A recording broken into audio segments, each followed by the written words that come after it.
Bonjour, c'est avec plaisir que nous retrouvons une nouvelle fois pour l'émission Conseil de famille, préparée et réalisée par l'UDAF de la Vendée en partenariat avec TV Vendée. Aujourd'hui, une émission un peu particulière. L'UDAF souhaitait mettre en avant des personnalités morales, alors pas au sens de l'entreprise, mais au sens éthique et religieux, pour donner leur vision des familles pour les années à venir. Pour en parler, nous recevons aujourd'hui Monseigneur François Jacolin, évêque de la Vendée depuis 2018.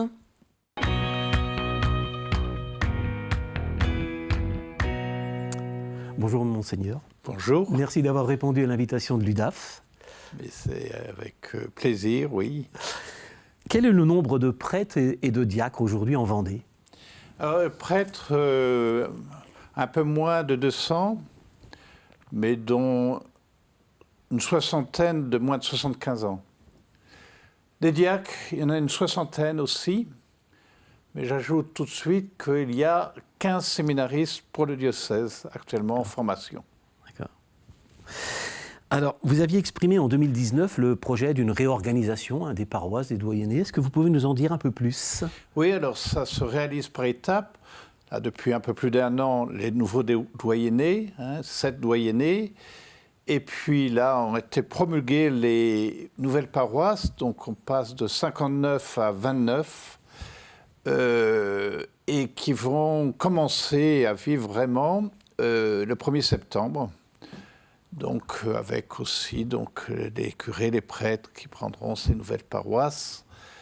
Voilà, c'est effectivement une étape importante, mais aussi,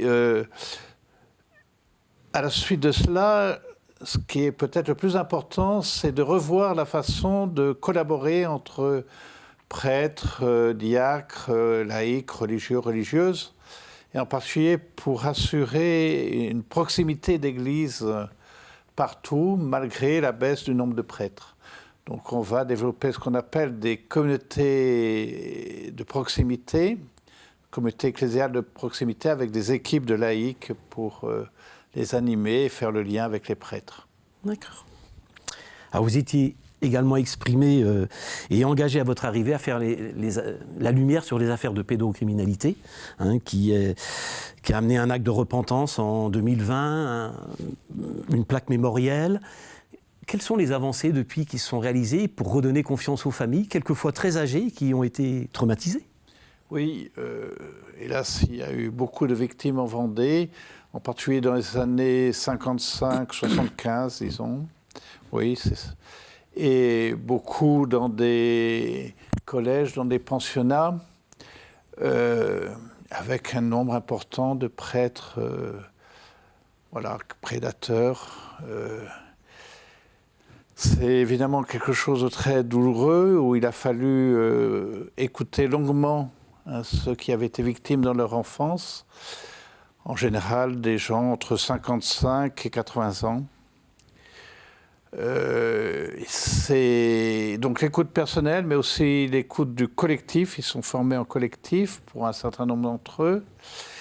Et pour une repentance aussi publique, une reconnaissance publique.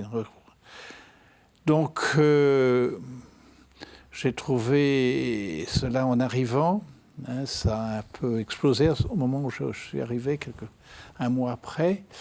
Et en particulier avec le livre de Jean-Pierre Sautreau, Une croix seule en France.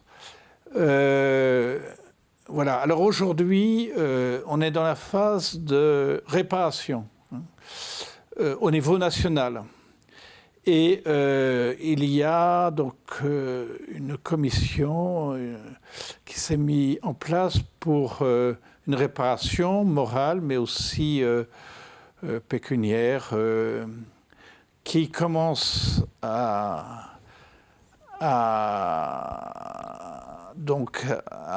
apporter voir chaque cas, et avec une somme d'argent en réparation pour ceux qui le désirent. Alors ça, c'est au niveau national. Donc chaque diocèse contribue et puis c'est traité au niveau national. Mais ce qui est important, bien sûr, c'est la prévention. Aujourd'hui, dans nos écoles, dans nos patronages, dans nos camps, dans caté. Et puis aussi aider les familles à être vigilantes, être attentives.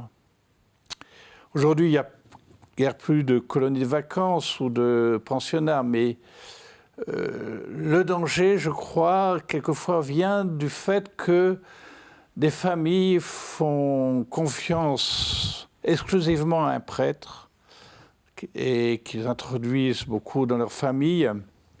Voilà, je crois qu'il est plus sûr. Bien sûr, on peut avoir des prêtres amis de la famille, mais il ne faut pas se couper de l'ensemble de l'Église. Hein. Voilà, je crois que c'est une sécurité. Donc c'est un conseil que je donne alors, aux parents. Lorsque vous ne, vous ne jurez que par un seul prêtre, vous mettez et le prêtre et les enfants en danger. Voilà. Quand il y a une variété d'intervenants, quand on est en lien avec l'ensemble de la communauté chrétienne, dans les paroisses, c'est beaucoup plus sûr, je dirais. Alors un autre sujet que nous souhaitions aborder avec l'UDAF, les églises catholiques sont encore une réalité très importante en Vendée. Le paradoxe entre l'éloignement des familles pour les affaires religieuses et le nombre d'inscriptions dans les écoles catholiques nous suscite quelques interrogations. Qu'est-ce qui différencie aujourd'hui une école catholique d'une école publique ? Alors, d'abord, je crois que c'est un service à rendre aux parents, donner une diversité de choix. Donc, ne serait-ce que pour cela, c'est bon que le réseau des écoles catholiques existe. Mais bien sûr, nous essayons de nous laisser conduire par la lumière de l'Évangile, en particulier pour l'accueil des familles, pour essayer d'avoir un suivi personnalisé de chaque enfant. Alors bien sûr, on n'est pas les seuls à le faire, mais je crois qu'il y a une attention quand même spéciale. On l'a vu en particulier au moment du Covid, je crois que... Alors là, encore une fois, ce n'est pas une exclusivité, mais c'est une attention qui a été réelle de ne pas laisser les enfants dans la nature, de garder le contact, même lorsqu'ils ne pouvaient pas venir à l'école, et de veiller à ce qu'il y ait continuité dans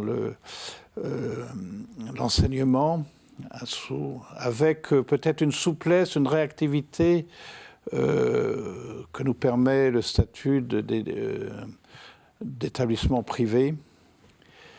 Mais bien sûr, c'est aussi l'annonce de l'Évangile. Donc il y a des aumôneries dans chacune de l'enseignement religieux. Et puis pour ceux qui veulent avancer dans leur vie de foi chrétienne, préparation à des sacrements, voilà. Et chaque année, je vois aussi bien en collège qu'en lycée qu'étudiants aussi, puisqu'il y a l'enseignement supérieur, il y a des baptêmes d'enfants, de jeunes, voilà, qui ont rencontré des chrétiens là où ils étudiaient et ça leur a donné le goût de l'Évangile, de devenir chrétien, ou bien de se préparer au sacrement de confirmation, enfin voilà. Donc il y a tout ce travail de proximité qui ne se voit pas toujours, mais moi je peux en voir les effets. Là, il y a 4 ou 5 étudiants qui ont été baptisés, au moins je pense une dizaine de collégiens et puis une dizaine de lycéens et sans doute une trentaine de collégiens, donc cette année.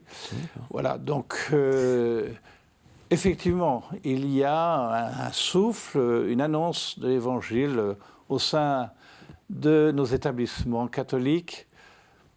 On ne fait pas une grande publicité autour de ça parce que c'est dans un climat de liberté et de discrétion, de respect, mais de fait, on voit des jeunes, des enfants touchés par...